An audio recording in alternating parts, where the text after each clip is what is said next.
É uma história para conhecer na primeira pessoa. Escolhemos o local, acima da maré cheia, entre a terra e o mar. Aí onde andou desde miúdo, tal era a curiosidade e a vontade de conhecer o Laboratório Natural dos Açores. Quanto ao resto, para saber como tudo isso aconteceu, o melhor mesmo é passar o microfone para as mãos de António Frias Martins e ouvir a história na primeira pessoa. Eu sou endémico açoriano, isto é, nasci nos Açores há 3/4 de século, nasci aqui em São Miguel e desde pequenino sempre vivi à beira-mar. Por sorte, meu pai introduziu-me, apresentou-me ao mar às suas costas, ainda tinha eu poucos anos de vida. E a partir daí o mar sempre foi uma paixão de verão sobretudo, porque aos 9 anos fui para o seminário e vinha de férias, e quando vinha de férias ou era no mar ou era no mato. Em casa era só para dormir, mais nada. Por isso essa paixão pelo mar ficou sempre comigo. Mas não era o mar para ir nadar, era para ir à procura de coisas. E o que há de mais bonito para as crianças quando vão para o mar, para a areia? Recolher conchinhas. Pois foi aí que tudo começou. Recolher conchinhas. Porquê? Porque estavam lá e porque eram bonitas, porque eu nunca tinha visto. Primeiro as grandes, depois as pequenas, depois as minúsculas. E comecei a ver a variedade. E a recolhê-las e a tentar catalogá-las. E quando estava no seminário, porque estive no seminário nos anos 50 e 60, quando estava lá, mostrei aos meus professores aquilo que havia feito durante o verão. E eles, em vez de me dizerem vai estudar, que é isso que precisas, disseram-me, para além de estudar, isso é muito bonito, eu nunca tinha visto. E apoiaram-me. E foi desse apoio que cresceu o meu gosto mais organizado pelo mar. Pelas coleções, pela ciência, enfim. Primeiro como autodidata durante muitos anos, mas tive a oportunidade de lidar de ser amigo de um dos grandes cientistas açorianos que vivia na Terceira, o Tenente-Coronel José Agostinho. E foi ele que me apadrinhou, por assim dizer, no estudo da história natural. Mais tarde tive a oportunidade de ir estudar, muito mais tarde, de ir estudar, e foram precisamente as observações que eu fiz enquanto autodidata que me guiaram um pouco na escolha do tema dos meus estudos. Os bichos do mar, daquela interface entre a terra e o mar, precisamente neste lugar onde estamos, acima da maré cheia. É mais seguro porque o mar cá não chega. Mas foram esses seres que serviram de base ao meu estudo, ao meu doutoramento. Depois vim para a Universidade dos Açores, fui convidado para integrar a Universidade dos Açores e a partir daí do mar passei um pouco para a terra, porque na terra há muito mais coisas típicas dos Açores, muito mais endemismos, e não estavam conhecidos, muitos deles. De maneira que agora, depois das recolhas que fizemos, agora dedico-me a fazer a chamada taxonomia, sobretudo através da anatomia, estudos anatómicos e morfológicos, e para perceber para mostrar a grande variedade que existe nestas ilhas açorianas, na terra destas ilhas açorianas. E quem diria que o estudo anatómico dos caracóis demonstrou que os Açores já contaram com mais uma ilha. A investigação demonstrou, comprovando a necessidade de estudar a riqueza biológica em ligação à história geológica deste arquipélago. Uma coisa interessante notei: não se pode estudar a riqueza biológica sem perceber a história geológica. Os vulcões, o vulcanismo, como apareceram os Açores, para assim percebermos a variedade dos seres que aqui existem. E isso tornou-se apaixonante. Por exemplo, aqui em São Miguel, nesta ilha pacata, não se perceberia à primeira vista que foram duas ilhas durante 500 mil de anos. Ora, isto está gravado na anatomia dos caracóis. E assim, nós vemos que há alguns muito típicos da zona, da área das Sete Cidades, que foi uma ilha diferente, e outra no Nordeste, e que elas são muito afins, essas formas são muito afins. No entanto, são distintas. Quer dizer que começaram a divergir há cerca de 500 mil de anos e agora já são, muito provavelmente, espécies diferentes. E sabendo a história de São Miguel, nós vamos também à história das outras ilhas. Santa Maria, uma ilha pequenina, cerca de 7 vezes menor do que São Miguel, mas é a ilha dos Açores que tem mais endemismos próprios de ilha. O que é isso de endemismos próprios de ilha? São espécies que apareceram naquela ilha, que se desenvolveram, que evoluíram naquela ilha e que não existe a mais parte alguma. Santa Maria sozinha tem mais endemismos típicos de ilha do que todas as outras juntas. E ela é uma ilha pequenina, mas é uma ilha muito antiga. Nos Açores é a mais antiga, vai aí para mais de 5 milhões de anos. Não é muito, mas é bastante. E para mim, Santa Maria é a joia da malacologia, que é o estudo dos moluscos, da malacologia açoriana. Um estudo que não dá nas vistas. Dir-se-ia que não vale um caracol, mas diz muito da história dos Açores e entusiasma Frias Martins. Todo este interesse começou na praia, desenvolveu-se no seminário, maturou na universidade e agora eu tiro proveito disso na natureza. Quando se diz que os Açores são um laboratório natural, pois de facto é verdade.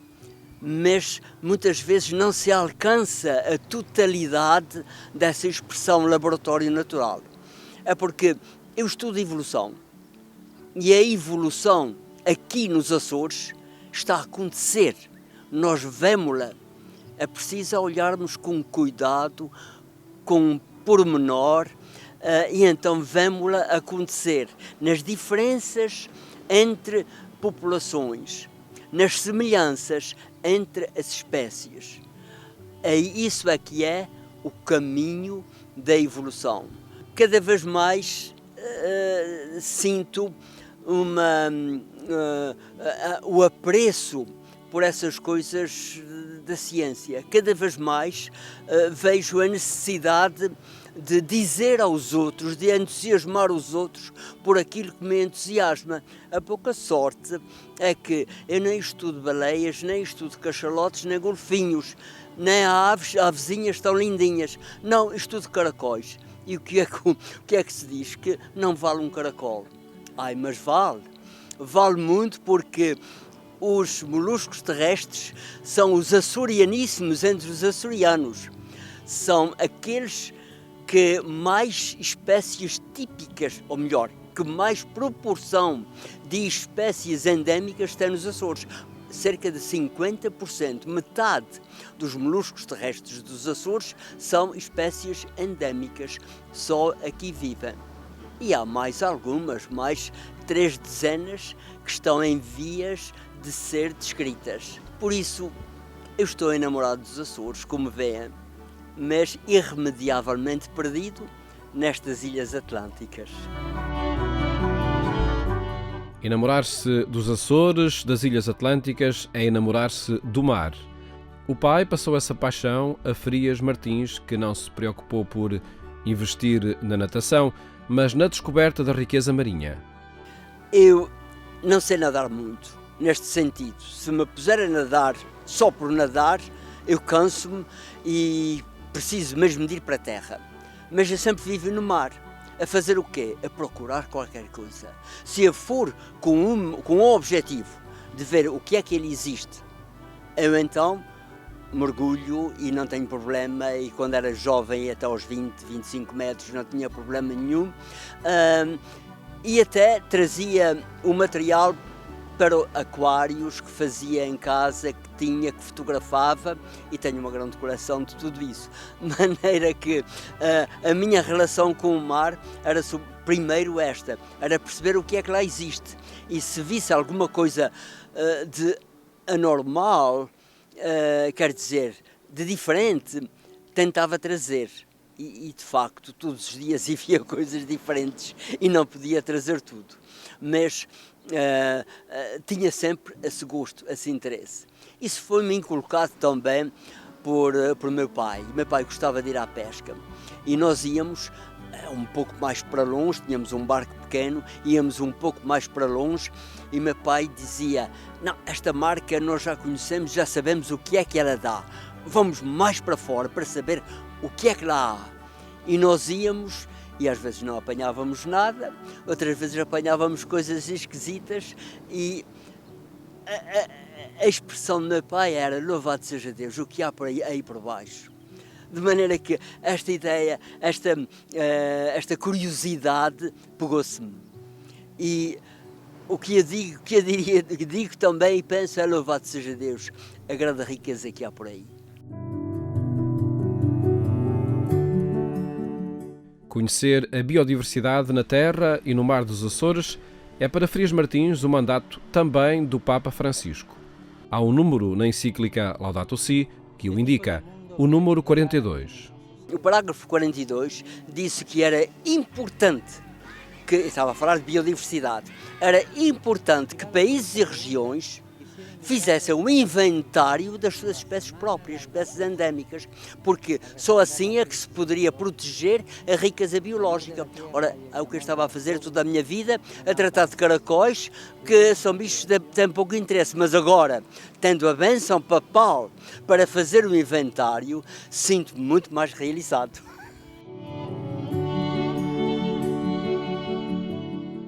Agora com a bênção do Papa e no início com o empréstimo de um bispo. Só assim conseguiu começar a avançar nos estudos biológicos que o apaixonam.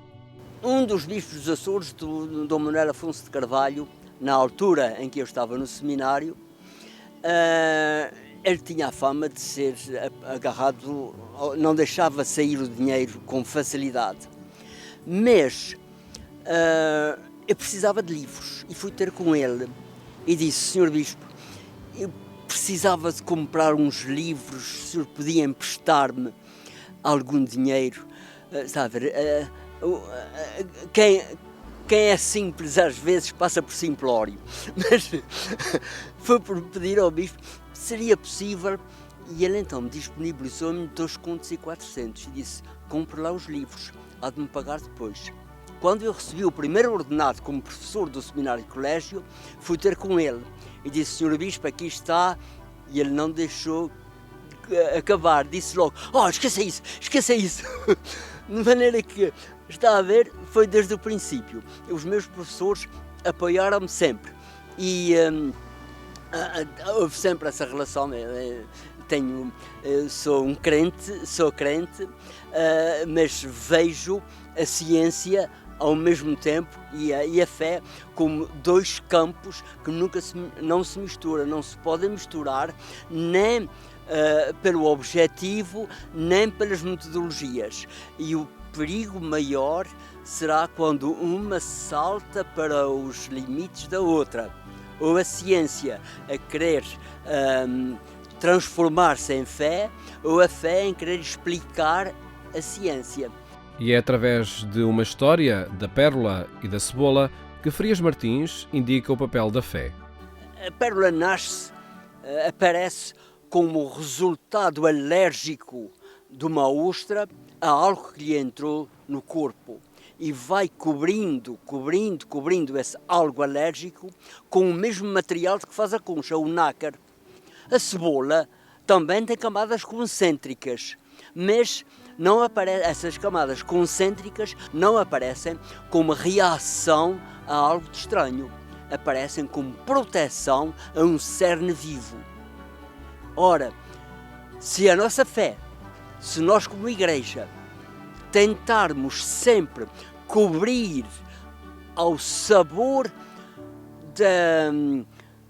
dos condicionalismos do tempo, cobrir aquilo, o cerne que julgamos ser a fé, de modo a ser lindo e bom ao palato, nós estamos a criar uma pérola que tem um interior morto, sepultado.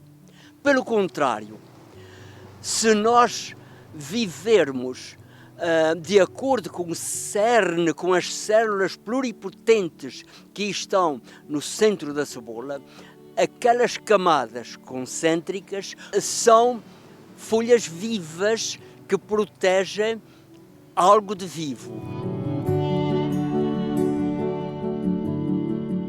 E agora o olhar de quem estuda a história natural para esse alerta do Papa para a urgência de cuidar da casa comum. A certeza de que a Terra está doente é de sempre. A convicção de que a pessoa humana é a mais ameaçada é de agora. A Terra está doente, meus amigos, a Terra tem estado doente toda a sua vida. E toda a vida da vida na Terra tem estado doente. Isto é, o percurso da vida na Terra não é um percurso linear, nem é um percurso suave. É um percurso sujeito a pressões. Falamos em termos científicos na chamada seleção natural. E a seleção natural não é gentil, é dura. E a natureza, a vida, aprende, por assim dizer, a lidar com isso. A vida, de facto, não teve nunca um percurso suave. E por cerca de 5 vezes ela esteve à beira da extinção. Mas resistiu, mas apareceu de maneira diferente, tomou um outro caminho, foi posta perante uma encruzilhada e a seleção natural obrigou-a a ir por outro caminho. E foi por essas obrigações, por essas pressões, que nós chegámos aqui. Porque se os dinossauros tivessem cá ficado, os primeiros mamíferos teriam tido menos hipóteses de dominar a Terra. Foi de há cerca de 65 milhões de anos para cá que os dinossauros desapareceram e que os primeiros mamíferos, os terapsídeos, se desenvolveram e nós aparecemos também como parte desta natureza. Ora, isso quer dizer que a vida não está, pode estar a perder muita coisa, mas não está em perigo. Quem está em perigo somos nós, é a espécie humana. Porque se nós desaparecermos, algo de extraordinário que aconteceu na natureza, que é a humanidade, que é a espécie humana, que tem características diferentes das outras espécies, na sua dimensão até espiritual, o que não acontece, que nós saibamos, nas outras espécies, se perderia. E até num trabalho que publiquei em 95, eu digo que se a espécie humana desaparecer, daqui a muitos milhões de anos há de encontrar-se fósseis desse estranho ser bípede, com enorme capacidade craniana, e quem os descobrir há de perguntar-se: este ser que em seus sonhos quis dominar as estrelas não foi capaz de descobrir a estratégia para a sua própria sobrevivência. E é isso que nos poderá acontecer. Não é a vida na Terra, é a vida humana com toda